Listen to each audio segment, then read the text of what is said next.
brilliant to everything. What are your thoughts here? Yeah, absolutely. Great crowd, great fights. I mean, the main event lived up to it. Both guys are from Florida, so I got to give credit to our PR team and that actually asked for that main event. So I'm not taking credit for that. But yeah, no, I think all the fights showed up, especially the finalists. Josh and Emperor, put the icing on the cake for the night. I was impressed with what Josh did because there were times where Emperor actually hurt him and he just kept coming back. And so it's good to see, especially because he had lost to Emperor last year. So to see that, I was impressed. So you've got Godzi facing off against Brent. Right. In the championship, you got two amazing grapplers, right. Pretty decent strikers, but Brent, 3-degree jiu-jitsu black belt, and a guy right out of the best training camp, Godzi. Yeah. How do you see this fight going down?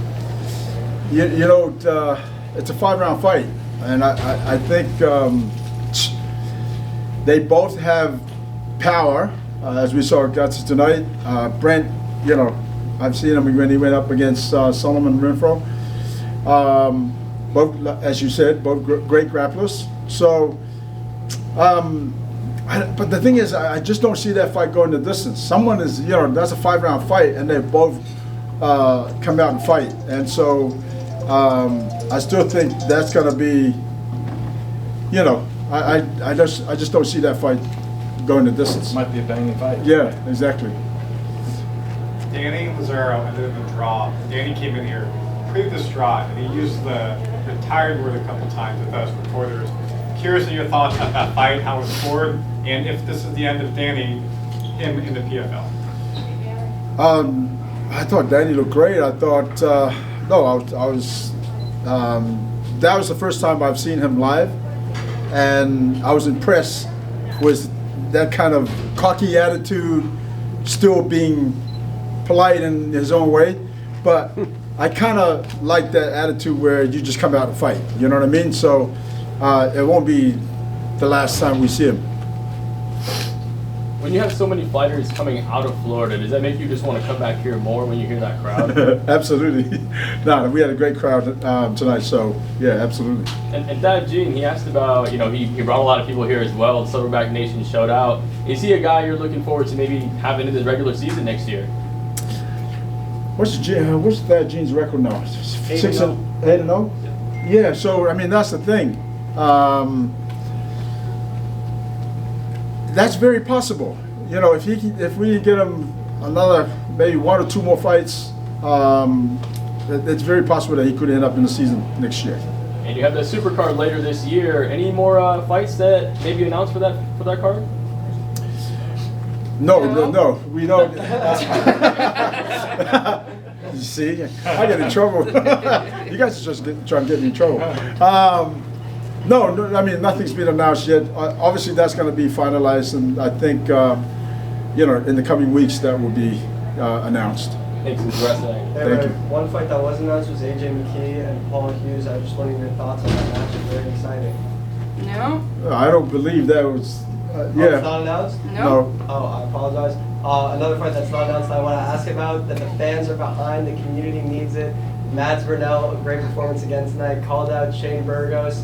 A WWE-esque call-out is very good. What do you think about that potential fight? Yeah, that's. I mean, Mads, and I'm glad he called Shane out because when you create that kind of hype, I think they should get in there and go to work. When that would happen, I have no idea. Obviously, they both. I mean, apparently they've actually talked to each other and they've both agreed to it.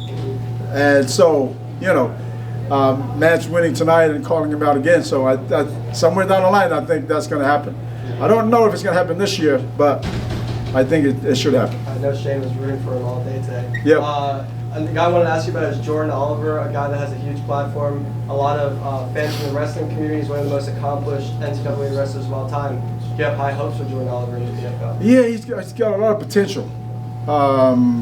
but I still think he needs a lot of experience. He also fights at a weight class that's very stacked, and so, but time is also not his friend because I believe he's like 33, 34, and so, you know, when you start, I mean, he's really got to kind of fast track and get some high level quality opponents because he doesn't have much time. When you're 33 and you're only what 2-0 now, Yeah. and so yeah, it's kind of tough. But you know, I saw a lot of potential in him tonight, and so you know that's entirely up to him how fast he wants to, you know, climb that ladder. And he's a great wrestler. Didn't shoot for a takedown to the third round, so that's Right. pretty interesting. I wanted to ask you about Biagio Ali Walsh. A lot of fans some fans seem to complain, like, why is Biagio on the main card always? He hasn't had a lot of experience. A lot of people are trying to rush him and trying to say he should fight, you know, bigger names at this point. But he's doing everything right, it seems. He seems to improve with each fight. What have you seen from him? Well, I mean, I don't know how someone could not understand why he's on the main card.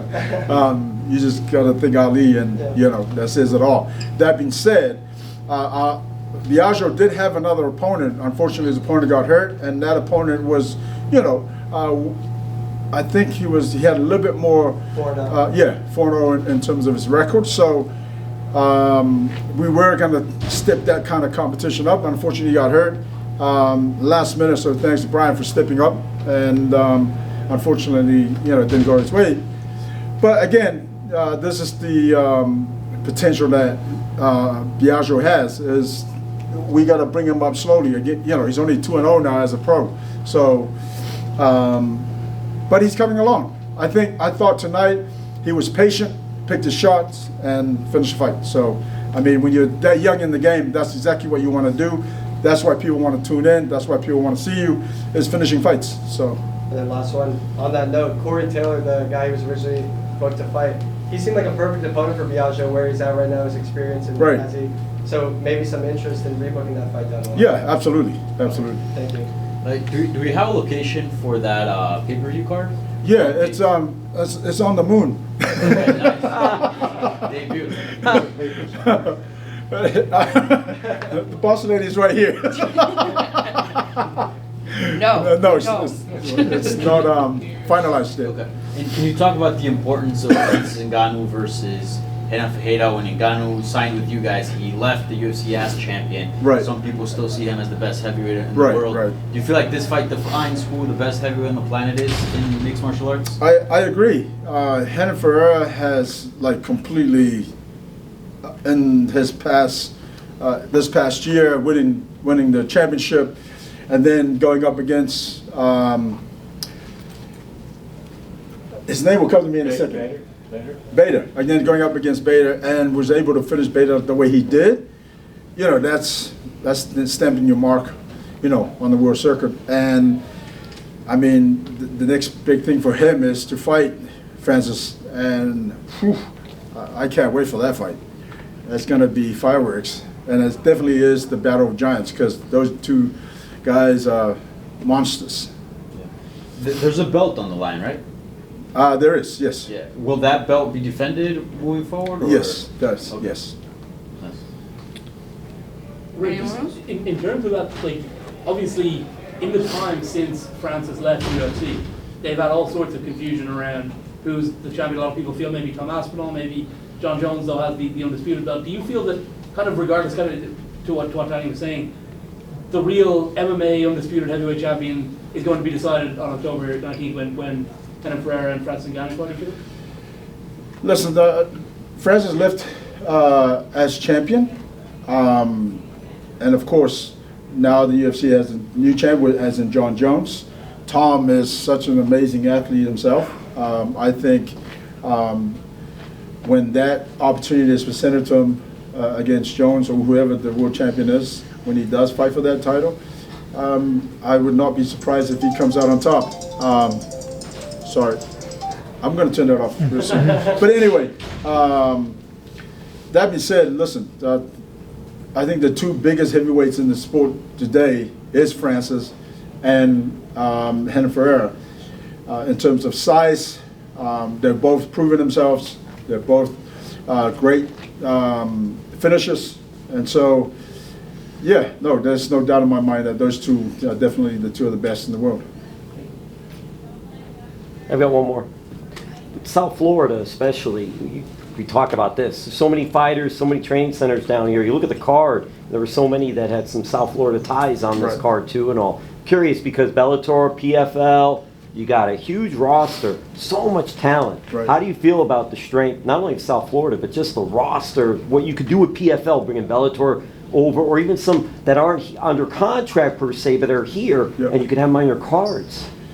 Well, I mean, that's a great idea, but I mean, we're so busy as is now.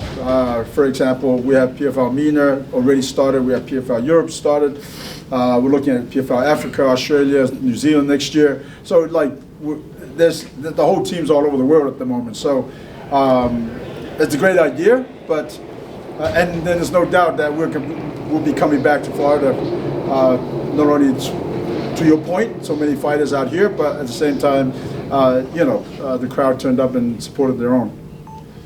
Hey Ray, one question about next week's card. Brian Zurcher was set to fight James Gallagher. Gallagher pulled out, I think, last week. Zurcher said he's going to have a replacement. Is that confirmed that he will have a replacement with Dan Carter? Yes, we're still working on it to get that finalized. But yeah, I think we're in the last, days finalizing that. And for the October Supercard, are we talking Western Hemisphere, Eastern? I already said the moon, so I don't know what that. How about Mars? You go to Mars. They're doing that's the very shuttles possible. are going to the Mars now. Come on. So Ray, talking about defending the super belt, heavyweight belt there, talking about between Ferraro and Ngannou. Do you see the winner of a Goldstein Popov fight, prospectively, that kind of a Yeah, absolutely, that's very possible. Yep. And I want to talk about Jake Paul entering into the Smart Cage. Obviously, you guys he's going to be there this week coming up in D.C., Yep. and then you guys, we're going to see him step in there at some point. What type of buzz do you foresee this fight making when he eventually does step in there, because, he's made such big steps in the boxing world? Yeah, a lot of respect to Jake Paul. For a guy that fighting wasn't a thing in his, career, and obviously he was still training, and then to do what he's been doing, I don't think fighters are taking him lightly anymore. They're realizing that he's the real deal, and especially when he's knocking guys out that have fought for many years. Okay, I understand it's boxing, and he's fighting a lot of these MMA fighters, but still, for a guy that doesn't have that kind of fighting background, if you will, nothing but respect for him, because he's doing well. Yeah, I know you're a little bit. I know the boss lady's right there, but is there anything that you can kind of give us in terms of who you might be looking for in terms of matchups for him? I mean, where does he fit in that picture? Well, apparently, from what I understand, he and Mike Perry have both talked and both agreed that they would, if they, when the time comes and that MMA fight would happen, it would be in the Smart Cage, which is at the PFL. So I believe they both agreed to it. They both talked to each other about it. And it's no secret. I don't know if you've seen it, but I have. So that'd probably be the fight. Thank you. Is there a date have you guys talked to Jake at all as to when he could possibly debut? Nothing scheduled at the moment, but 2025? You never know. Jake Paul might be able to, tell you guys next week. Nate Diaz fight is off, no? What was that? Not Nate Diaz, that's not going to be the opponent? Again, that's something, like I said, anything is possible with Jake Paul, and I'm surprised that he wanted to do that MMA fight, which is amazing. But again, I'm pretty sure that if he wants people to know, he's going to probably say something about it next week. Anyone else? Go ahead. We've obviously talked about PFL Europe, PFL Africa, PFL Australia, and everything that else. How do you see the future of the brand growing in the next couple of years with the Jake Paul and the Francis Ngannou combination that we have? I think I didn't see it to be where it is today 2 years ago. You know what I mean? And I think we're growing at leaps and bounds, and give it another 2 years, we'll continue to grow. You know what I mean? There's other, for example, PFL China is possible, PFL Japan is possible. So there's a lot of different countries that we will be going into as well. But yeah, I mean, that's the goal, is to continue to grow and continue to sign the best fighters that are available. We were here in January for the Bellator versus PFL press conference. Now we're here 8 months later, great event tonight. How has the PFL evolved in just the past 8 months? Man, this 8 months, it's gone by so fast, and one of the reasons is because, like I said, you know, our staff is all over the world at the moment with everything that's going on. In terms of growth, yeah, no, I like I said, we're just continuing to grow and continuing to sign big names and big talent that becomes available, and we're finding talents all over the world at the moment. So, yeah, to answer your question, I think everybody's happy with the growth at the moment, and we're going to continue, you know, on that path.